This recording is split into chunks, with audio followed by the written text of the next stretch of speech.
Bonsoir et soyez les bienvenus dans ce nouveau numéro d'Écho du Togo, essentiellement consacré aux fake news. Les fake news, qu'est-ce que c'est et comment arriver à reconnaître les fausses informations sur l'Internet? Comment arriver, par quel mécanisme vérifier par nous-mêmes les informations avant d'en être les vecteurs de propagation? Pour en parler, nous avons l'honneur d'avoir un confrère journaliste avec nous ici sur ce plateau. Silvio Combé, bonsoir. Oui, bonjour, comment vous allez? Je vais bien, et vous? Voilà, ça va très bien. Super. Nous allons parler aujourd'hui en partie de Togotiel, qui est une initiative du COAWeb. Et puis, nous parlerons essentiellement surtout des fake news. Mais avant de planter le décor, je voudrais quand même montrer aux téléspectateurs une vidéo que cette fois-ci, Silvio Combé nous propose, et non plus Steve Midiola. Regardons tous ensemble. We're entering an era in which our enemies can make it look like anyone is saying anything at any point in time, even if they would never say those things. So, for instance, they could have me say things like, Killmonger was right, or Ben Carson is in the sunken place, or, how about this, simply, President Trump is a total and complete dipshit. Now, you see, I would never say these things, at least not in a public address, but someone else would. Someone like Jordan Peele. This is a dangerous time. Moving forward, we need to be more vigilant with what we trust from the internet. That's a time when we need to rely on trusted news sources. It may sound basic, but how we move forward in the age of information is going to be the difference between whether we survive or whether we become some kind of fucked up dystopia. Thank you. And stay woke, bitches. Silvio, nous avons regardé tout à l'heure cette image de Barack Obama qui parlait, et après on a vu un autre homme à côté. J'avoue que c'était en anglais et ne me demandez surtout pas d'expliquer ça aux téléspectateurs. Bon, que se passait-il dans la vidéo exactement? Bon, en fait, ce qu'ils disent, ce n'est pas ce qui importe, mais c'est ce qui s'est passé. Ok, que s'est-il passé? Oui, vous avez vu que c'est l'ancien président américain qui parlait. Au début, on a cru que c'est lui qui parlait, mais au final, ce n'est pas lui qui parlait. C'est ça qu'on appelle le deepfake. C'est-à-dire que Roger, vous pouvez être ici et on vous voit carrément sur notre plateau de télé en train de raconter autre chose. Et peu sont ceux qui, ou encore pratiquement tout le monde va croire que c'est vous, alors que c'est de la manipulation.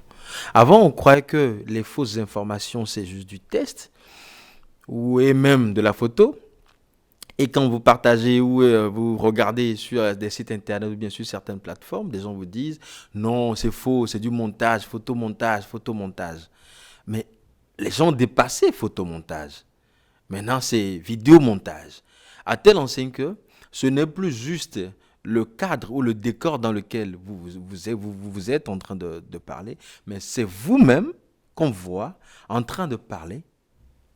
Le ton est le même, la voix est la même, et donc il n'y a rien. Ce n'est pas comme dans des films où il y a un petit décalage entre le mouvement d'accord, des lèvres. Comme dans les telenovelas, par exemple. Exactement. On remarque qu'entre-temps, il y a un petit décalage. Non. Tout est parfait. Et même la voix, quand vous parlez, on va remarquer que c'est Roger qui parle. Et donc ça aussi, c'est des fake news et on l'appelle les deep fake. Et c'est ce qui arrive aujourd'hui. Deep fake. Bon, avant de parler de deep fake, peut-être qu'il faudra revenir sur Terre et parler même des fake news. Mais il faut préciser que les fake news, ce n'est pas nouveau. D'accord? Parce que beaucoup pensent que quand on dit aujourd'hui fake news, c'est un terme nouveau et c'est un truc qui vient comme ça. Non, c'est un truc qui existe depuis même au temps de Périclès.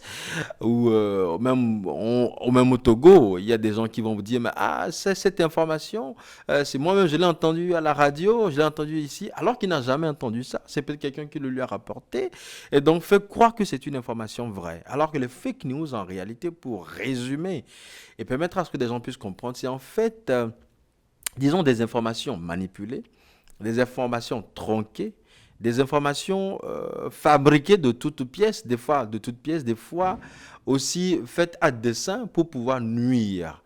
Vous voyez, donc les fake news, il faut le rappeler, partent d'abord d'un fait réel. Il y a, disons, une part de vérité. Une part de vérité au début. et après, c'est la suite qui est manipulée, c'est la suite qui est détournée. Donc, là, il faut le préciser. Donc, dans les fake news, c'est ce qui fait que les gens n'arrivent pas véritablement à savoir que c'est une fausse information, que c'est une fake news. Parce que la part de vérité, ils le savent déjà. Et donc, la suite, elle est déformée. Et les gens ne prêtent plus attention à ce qui va arriver. Je donnerai juste un petit exemple. Et des fois, si c'est le contexte qui trompe, on l'appelle dans les fake news. Puisqu'il y a différents types de fake news, on va peut-être y revenir. Vous vous rappelez, entre-temps, au Gabon, il y avait eu une vidéo qui a circulé où on a fait croire que Ali Bongo est décédé. Il y a même sur des forums, dans des groupes de discussion, une vidéo a circulé et on a montré un Bongo descendre avec son circuit, descendre de l'avion. Et des gens ont dit, ah ben voilà, que là maintenant on a une preuve palpable et il est vraiment mort. Alors que les gens n'ont jamais prêté attention au nom qui figure sur la vidéo. C'était Omar Bongo. Alors que des gens, quand ils ont vu Bongo, vous voyez, psychologiquement, oui, ils s'attendaient à quelque chose. Et justement, on a fait venir cette vidéo-là pour faire croire que c'est Ali Bongo qui est décédé. Donc vous voulez dire que les Gabonais, en tout cas une partie des Gabonais, voulaient avoir cette information-là, savoir que non, pas que les Gabonais. En fait, je ne vais pas dire qu'ils s'y attendaient ou bien ils voulaient avoir cette information. Mais il y en a à qui ça ferait quand même plaisir. Oui, bien évidemment. Mais bien évidemment, mais vous savez, un président ne fait pas l'unanimité dans tous les pays. Il y a certains qui veulent qu'il parte. Mm-hmm. Et donc, des gens ont fait circuler cette rumeur faisant croire qu'Ali Bongo était décédé. Et donc, s'attendaient à une preuve palpable qu'il est vraiment décédé. Et ayant vu ça, ils ont dit, ah mais voilà, on a la preuve que le monsieur est décédé. Donc, il y a le contexte qui fait que des gens ne se rendent pas compte que ce n'est pas vrai, que c'est du fake news. Mais il y a quand même la méthodologie à suivre, il y a des démarches à adopter pour ne pas tomber dans la nasse, ce que j'appelle la nasse des fake news. Parce que c'est une spirale. Ouais. Avant d'aborder ces méthodologies, je voudrais quand même savoir, on l'a dit tout à l'heure, ça existait depuis le temps de Périclès, fake news, c'est quand même un terme nouveau, mais le concept même existait depuis. Mm-hmm. Je voudrais quand même que vous essayiez encore une fois d'expliquer cela aux téléspectateurs, là où est venue cette expression fake news. D'accord. Je sais que c'est avec Donald Trump, mais les téléspectateurs seront quand même... Parce que quand Donald Trump est venu au pouvoir, il s'est dit, parce que les médias ont commencé par le taper dessus, et tout ce que les médias ont commencé par raconter, il dit fake. Et donc, c'est lui qui a popularisé l'expression fake news, parce que fake news n'est pas un terme francophone, c'est plutôt anglo-saxon. Et donc, ça fait que, fake, c'est beaucoup plus simple et sexy pour que les gens le prononcent. Donc, ça fait que fake news. Mais le français, cela approprié, on ne parle plus de fake news en français, mais on parle d'infox. Mais le fake news est resté quand même dans le commun de... Alors, quelle est la différence entre un fox et un tox? Fake news, c'est de l'intoxication. Donc, c'est la même chose. Ouais, un peu. C'est juste de l'intoxication. L'intoxication, c'est quand quelqu'un vous donne une information pour nuire ou bien pour vous baratiner ou pour raconter autre chose. C'est ça de l'intoxication. Donc, on assimile fake news à de l'intoxication, à des informations truquées, manipulées, fausses, tronquées, tout ce que vous voulez. On met tout ça dans le panier des fake news. D'accord. Vous avez donné tout à l'heure l'exemple du Gabon où on a montré des images d'Ali Bongo, etc., décédé, tout ce qui va avec. Mais je voudrais quand même qu'on revienne un peu dans notre contexte togolais. Je me rappelle que la semaine dernière, en tout cas dans ce mois de juin, vous avez eu approuvé par A plus B qu'une image qui circulait entre-temps, une image montrée par le mouvement en aucun cas de Folie TV, une image de la prison civile de Lomé. Vous avez réussi à approuver ça par A plus B sur les réseaux sociaux. Bien évidemment. Et ça, ce n'est pas nouveau parce que c'est le travail que nous faisons. C'est Togo Tchèque. C'est en fait un groupe de jeunes pétris de talent. Je ne fais pas la publicité, mais c'est pour dire que nous sommes rassemblés avec des compétences données. Elle est déjà faite. Après, vous allez passer à la comptabilité. Pour pouvoir débusquer ces fake news. Et on s'est rendu compte que le mouvement Nuboké, sur son compte Twitter, a tagué des médias internationaux et des défenseurs des droits de l'homme du Sénégal et d'autres pays également pour les alerter sur une situation de surpopulation carcérale, d'accord, à la prison civile de Lomé. Tiens, on a vu les images, on s'est dit, mais non, mais cette image, elle est plausible qu'elle ne soit pas de la prison civile de Lomé parce qu'on a vu cette image depuis fort longtemps. Maintenant, il fallait quand même prouver par A plus B, justement, comme vous l'avez dit, je prends vos mots, que ces photos ou ces images ne sont pas de la prison civile de Lomé. Et donc, nous avons mis en branle les outils dont nous disposons. Enfin, ce n'est pas nous qui les avons inventés, c'est sur Internet. On les a appliqués, on s'est rendu compte qu'il y a de ces images, pas toutes, mais il y a quand même de ces images qui ne datent pas, ou bien qui ne sont pas d'abord de la prison civile de Lomé, ni de 2019 ni de 2018. Ce sont des images qui remontent à 2012, prises par un photojournaliste. Et donc, ces images ont été même utilisées dans d'autres contextes, dans des contextes variés. Il y a des Ghanéens qui ont utilisé la même photo pour illustrer une situation donnée dans leur pays. Il y a des Kenyans qui l'ont utilisé pour illustrer une situation dans leur pays. Les Nigériens qui l'ont utilisé. Alors qu'on revient dans le contexte togolais et que le mouvement en aucun cas le fait croire que c'est là, c'est ce qui se passe. Loin de nous de dire qu'il n'y a pas de surpopulation carcérale à la prison civile de Lomé, mais ça remet en cause aussi, vous voyez, un peu la crédibilité du mouvement, parce des que informations. bien sûr, parce qu'ils ont voulu dénoncer une situation, mais ils ont utilisé les mauvaises images pour le dire. Et fait comme ça remet en cause votre crédibilité, parce que vous, l'auteur, si demain, aujourd'hui, nous nous rendons compte que vous avez utilisé de fausses images, demain, si vous diffusez encore d'autres images, on va les prendre avec des pincettes. Donc, ça fera que votre crédibilité sera mise en jeu. Donc, on est arrivé quand même à leur faire comprendre que ces images-là ne sont pas de la prison civile de Lomé et encore datent bien avant l'incarcération de leur porte-parole, Folie Sativi. Comment avez-vous fait? Alors, quand je prends une image tout à l'heure, on est là, on dit Mimé, allez, il faut partager en même temps. On est en train de voler les élections par ici, on est en train de tuer X ou bien Y par ici. Voici l'image. Qu'est-ce que je fais quand je prends une telle image? Je vous donne juste un seul exemple. Ce n'est pas de la magie. Okay. Aujourd'hui, on fait les recherches sur les moteurs de recherche, Google, Bing et consorts. Mais il y a Google qui donne l'opportunité de faire ce qu'on appelle la recherche inversée. Ok, comment ça marche? Et bon, c'est un peu technique. Ça dépend soit de contenu de test, et vous pourrez savoir que ce test ou encore cet article a déjà été publié, d'accord, à une date antérieure. Ou cette photo, par exemple, vous allez dans Google Images, et vous uploadez, soit il y a la partie de lien URL et vous copiez le lien URL et que vous postez là et que maintenant vous laissez Google. Est-ce que c'est pas un peu trop technique pour Oui, c'est ce que je disais, mais quand même c'est un outil. Il n'y a pas une autre explication terre à terre pour amener les gens peut-être à l'essayer même au même moment qu'on suit l'édition? Du genre, c'est-à-dire qu'on va d'abord sur Google. Oui, Google Images. Oui, Google Images. Oui. Il y a deux parties, côté lien et côté photo. Ok. Et donc, quand vous allez dans le lien, là, vous copiez le lien de la photo, oui, dans la photorisation Internet, donc vous copiez le lien de la photo que vous collez là. Et donc, Google vous fait comprendre si cette photo a été déjà utilisée. Et si elle a été déjà utilisée, elle vous donne l'historique. Okay. Quand elle a été déjà utilisée. Donc, si quelqu'un vous fait comprendre qu'elle est de 2019, là, vous voyez un peu l'antériorité. Et c'est ce que nous avons fait également, pas plus tard qu'hier, sur une situation au Bénin, et où on nous a fait croire qu'on nous a montré des images ont circulé avec des corps inanimés de gens recouverts de feuilles d'arbres pour faire croire que c'est les échauffourées ou encore les incidents entre l'armée et la population. C'est également ce qu'on a fait pour comprendre que ces images ne sont pas du pays. Et donc, dans le cas de Sativi, par exemple, vous avez l'opportunité soit avec les liens, soit avec photos. Et donc, vous pouvez uploader, permettez le terme. Non, du genre, ça fait un peu anglais, mais du genre, vous pouvez télécharger la photo depuis votre ordinateur. Donc, ça dit qu'a priori, ou encore bien avant ce processus, vous devez télécharger la photo sur votre ordinateur.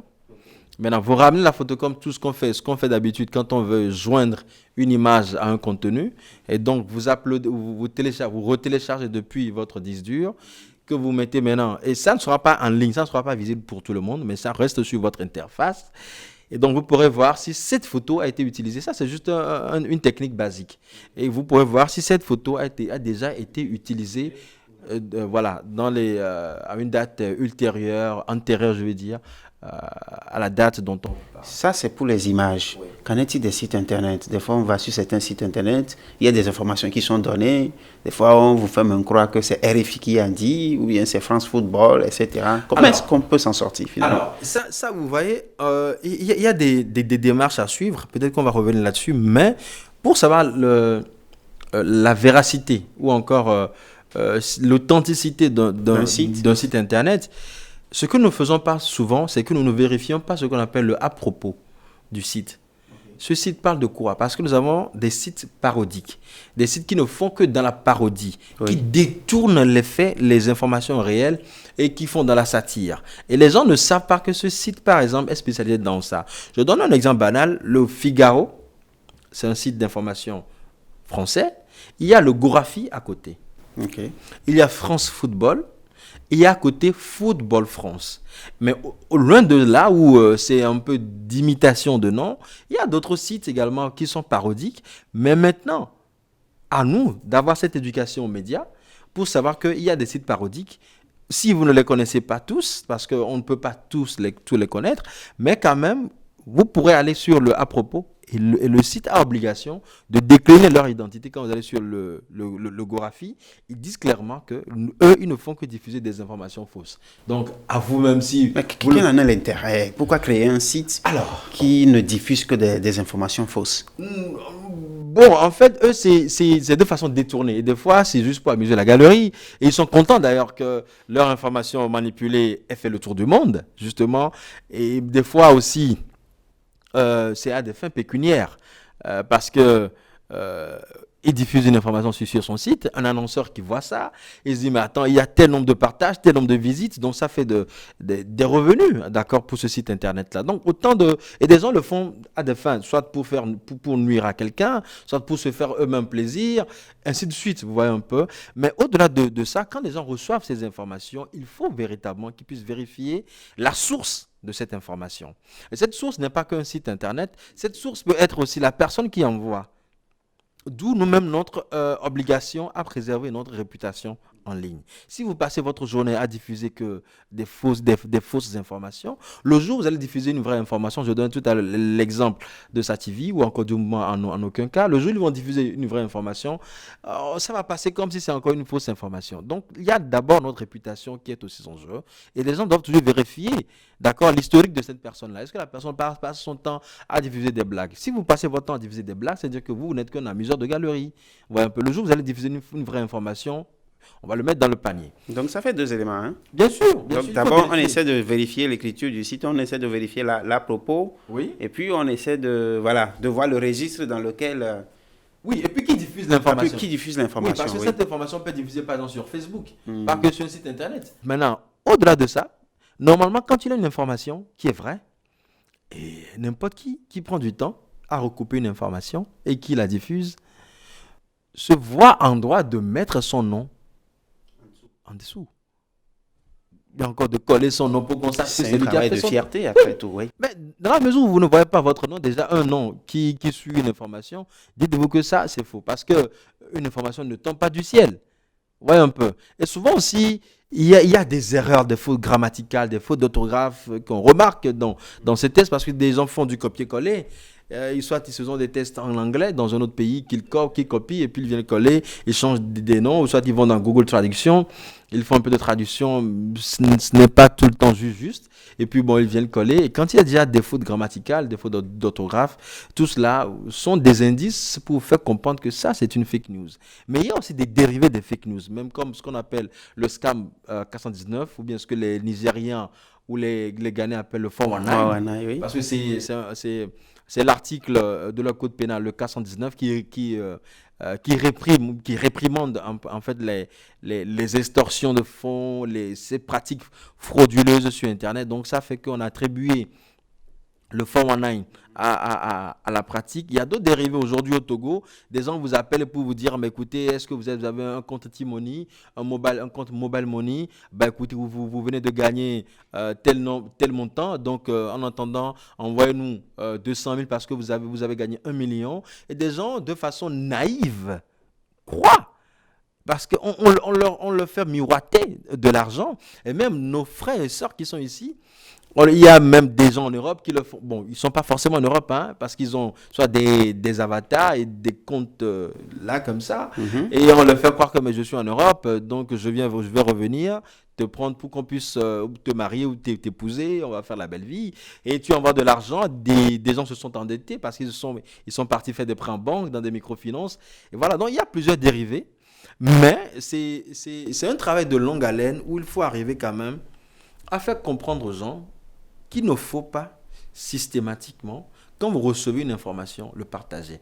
On a comme l'impression qu'il y a de la bougeotte ou ça nous gratte. On dirait un syndrome viral. Oui, dès qu'on reçoit attaque nos doigts finalement. Justement, dès qu'on reçoit une information, on veut être les premières personnes à diffuser. Mais nous, à Togo Tchèque, on dit, vaut mieux être la dernière personne à diffuser la vraie information que d'être la première personne à diffuser la fausse information. Ça entache votre réputation. D'accord, nous avons parlé des images, nous avons parlé des sites. Je voudrais qu'on parle aussi des vidéos parce qu'on s'approche inexorablement vers la fin de cette émission. On veut parler des vidéos. Vous avez dit tout à l'heure ici qu'on peut me retrouver dans un autre décor. Oui. En train de raconter quelque chose que je n'ai jamais raconté dans ma vie. Ouais. Comment ça se fait? Oui, mais bien avant d'arriver même dans ça, oui. Ça encore c'est le deepfake. Okay. Mais bien avant d'arriver à ça, il y a même la vidéo. Il y a des vidéos qui circulent, soit c'est une vidéo de 2012 ou de 1900 que les gens ramènent pour faire croire que c'est une vidéo d'actualité. Il y a Amnesty International qui a développé une plateforme sur laquelle Citizen Evidence, sur laquelle les gens peuvent aller pour pouvoir vérifier les vidéos. Mais maintenant, aujourd'hui, c'est vrai que beaucoup ne le savent pas. C'est ce qu'on appelle le deepfake. C'est des outils, d'accord, qui permettent d'imiter la voix de quelqu'un et même le mouvement des lèvres et consorts, de l'imiter, de faire croire que c'est la personne qui parle. Mais il y a d'autres outils derrière qu'on peut utiliser et qu'on utilise justement. Et c'est un peu technique. Je dois avouer que cette émission doit avoir une deuxième partie. Et cette deuxième partie-là, on ne discutera que des détails techniques. Il n'y a pas de souci. Il faut l'éducation aux médias. Voilà. Il faut l'éducation. Il faut sensibiliser les gens à un certain nombre de prises de conscience et comprendre que une information ou un test qui leur parvient n'est pas garanti, n'est pas une information a priori.